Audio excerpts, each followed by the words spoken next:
Today I'm going to show you how to change all of your taillight bulbs in a 2000 to 2006 Nissan Sentra. This includes the brake lights, center brake light, turn signal lights, reverse lights, license plate lights, and as a bonus, the trunk light. I'll be upgrading all my lights with LED bulbs, but if you want to stick with halogen, this video will still show you the exact same process. I have a video on my channel explaining everything you need to know about upgrading to LED bulbs and seeing if it's the right thing for you. Along with that, I'll have another video showing how to change the flasher relay in a 2000 to 2006 Nissan Sentra to avoid hyperflash when upgrading your turn signals to LED. All you're going to need for tools is a screwdriver and a flathead screwdriver. I highly suggest getting rivet tools. This will make removing clips much easier and avoid accidentally breaking a clip. You can still use a flathead, but I prefer these tools, especially considering their low price. I got this set for $13 on Amazon. To do a more in-depth job, you can use a quick drying electronic cleaner to clean the sockets of the bulbs you're changing. Of course, I'll show you how to do that safely with some tips. Something else you're going to need, especially for halogen bulbs, are some gloves. This will keep any oil from your skin getting onto the bulb and prematurely wearing it out. The type of bulbs you'll be using are 1157 bulbs for the brake lights, a 921 bulb for the center brake light, 1156 bulbs for the rear turn signals, 921 bulbs for the reverse light, 194 bulbs for the license plate lights, 158 bulb for the trunk light. Something to know is the 194 and 158 bulb both use the same T10 socket, which means the pack of 194 bulbs I bought will work for both applications. If you're upgrading to LED bulbs, make sure to get brake lights that emit red and turn signals that emit amber. I explain more of this in my LED discussion video. To change the brake light and turn signal light, all you're going to need is a flathead screwdriver and to preferably have a rivet tool. This will make pulling out clips much easier. And so you just have to remove this clip up here and this clip down here. And to do that, you grab your flathead and pop out that centerpiece. Right here, there's a notch for it.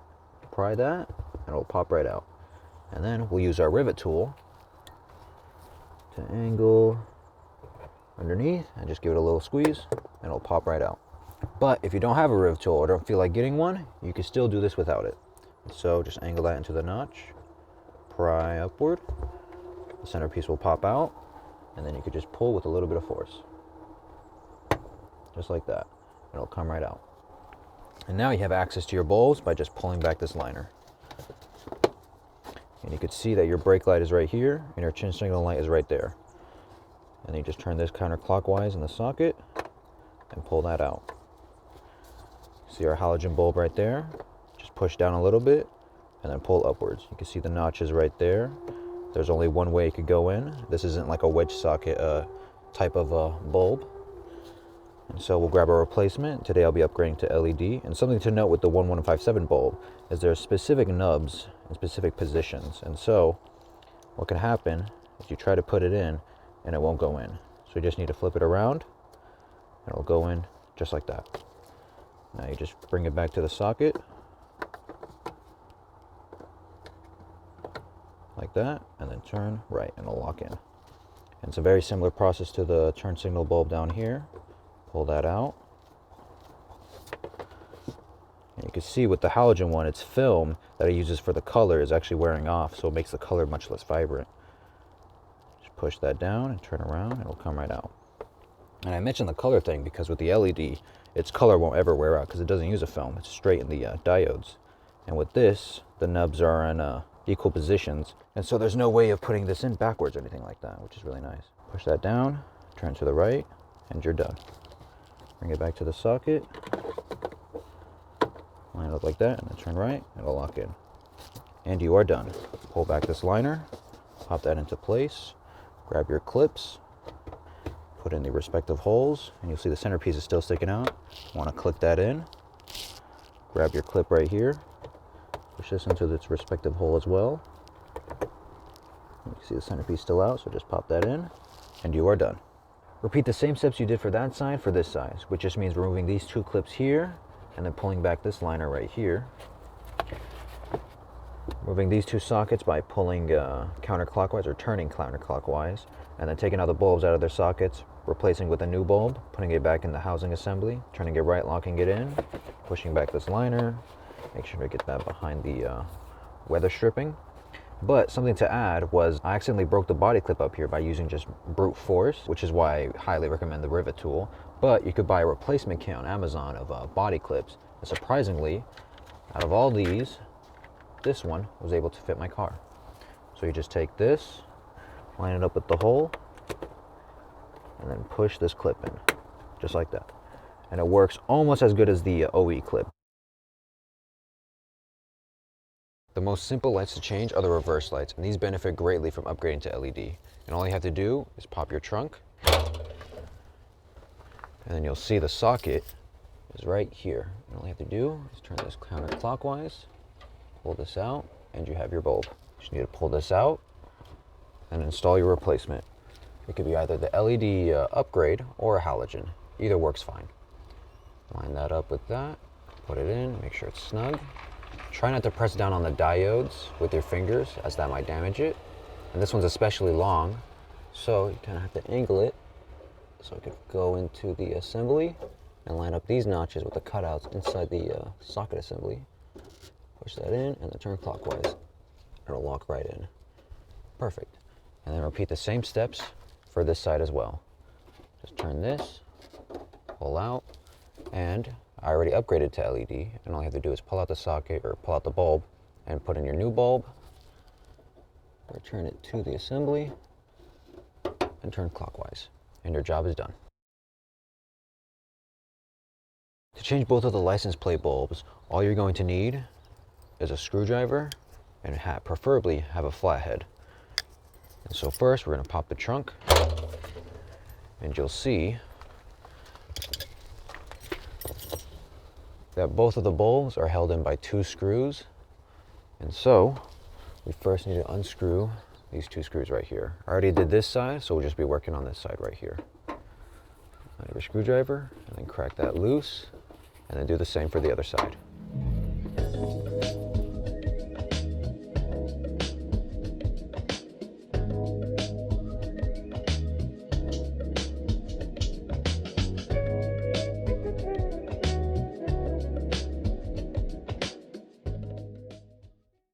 Once you have both screws removed, all you have to do is get behind here with your hand, and then hold this, push that out, make sure it doesn't touch the paint too much, you don't want to damage it, and it's held in by a single connector. Just push down that tab right there. So, push down that tab, and you'll be able to pull it out. There you go. Takes a little bit of force, especially since it's so old. And now you have your assembly out, and you can begin working on it.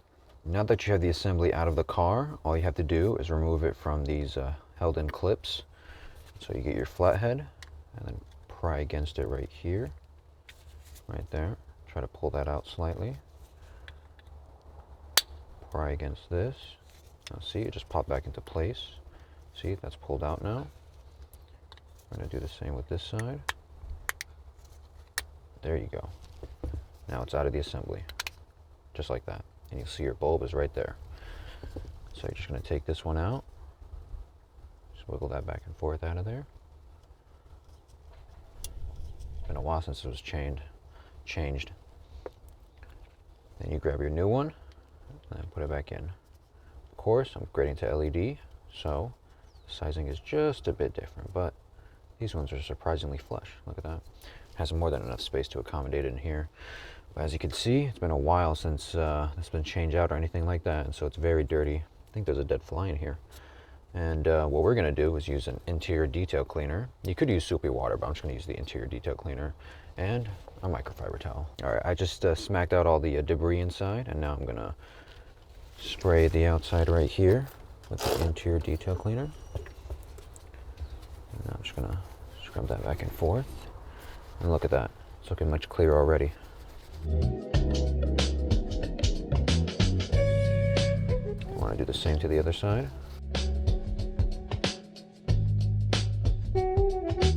There's a lot of debris in here.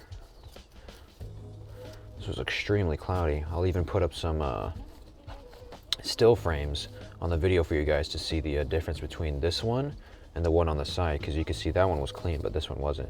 And this one was much more cloudy. But now it's looking much better. And of course, you can do the same for this one. I wouldn't recommend spraying anything on this one, so just do that a little bit, get the dust off, any dirt off, just like that. Perfect.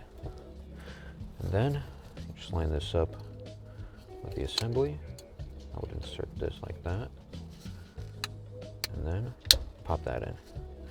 And then you just take this, line it up so Nissan is on the top, or this shape right here is like this. Take your connector right here, take your connector, insert it, and it'll click, just like that. Line it back up. And it should line up with the holes, and then you just want to screw it back in. Before you screw this back in, you want to go turn on your DR rails, your daytime running lights, or your headlights. Both of these will turn on your license plate bulbs, and you want to do this before you screw it in. That way if there's any problems, you don't have to do all that extra work. And so I'm going to go do that right now. And as you can see, they're both working, so you can go turn those off and then just screw it in. Now that we checked both of the bulbs are working, you just want to line that back up. Take your screw and screwdriver and begin screwing.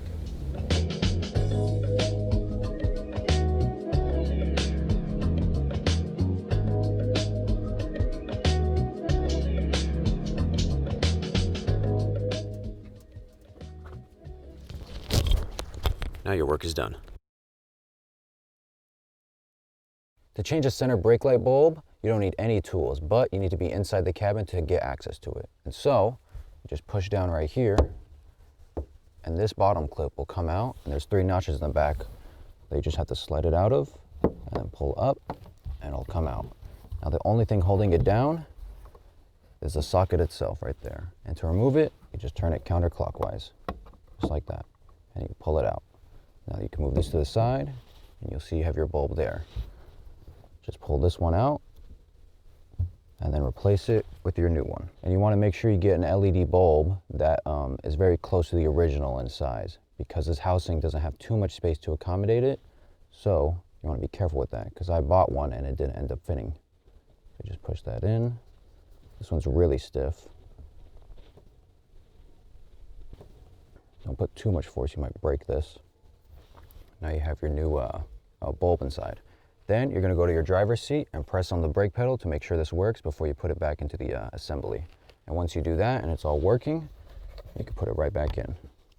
And if it doesn't end up working, try taking this out and flipping it. That might solve the problem. Now you just want to line up the notches on the socket itself with the notches within the housing.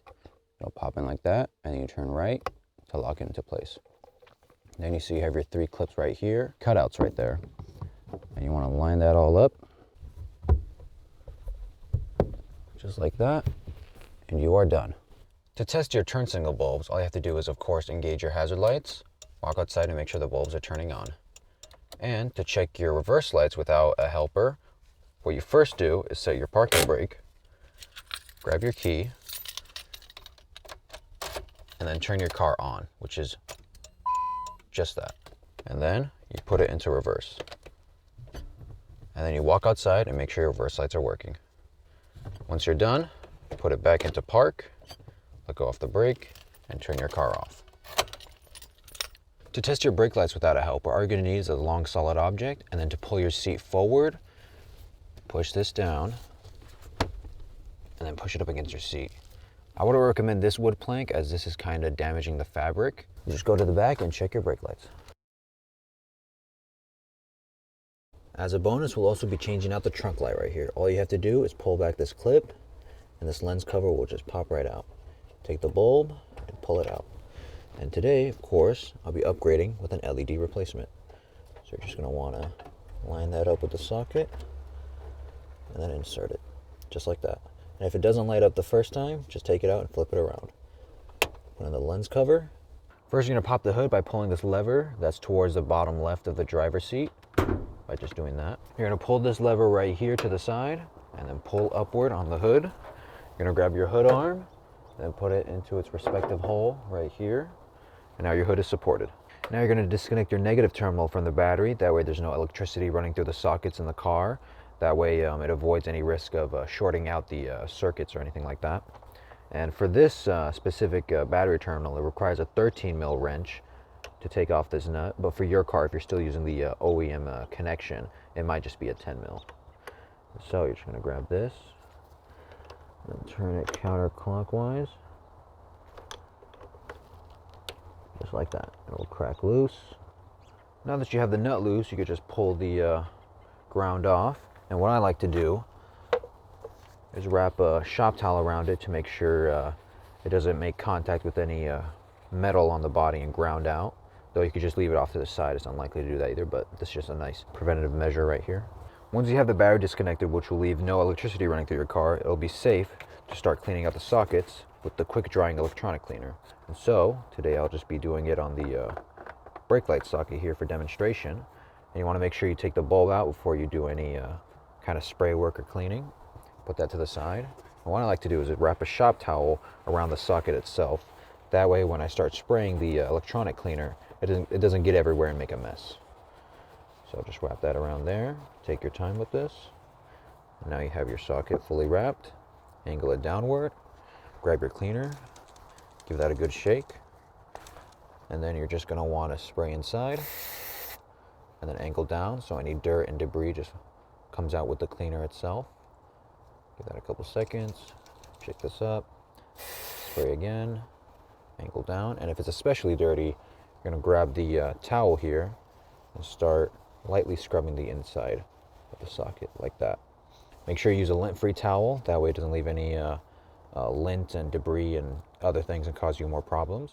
And you want it to adequately dry, so you want to give it at least 5 minutes. And while you're doing that, you could go work on the other sockets and clean those up. And then once you're done with that, you could just return the bulb into the socket and then return it all into its respective places and then reconnect your battery and you're done.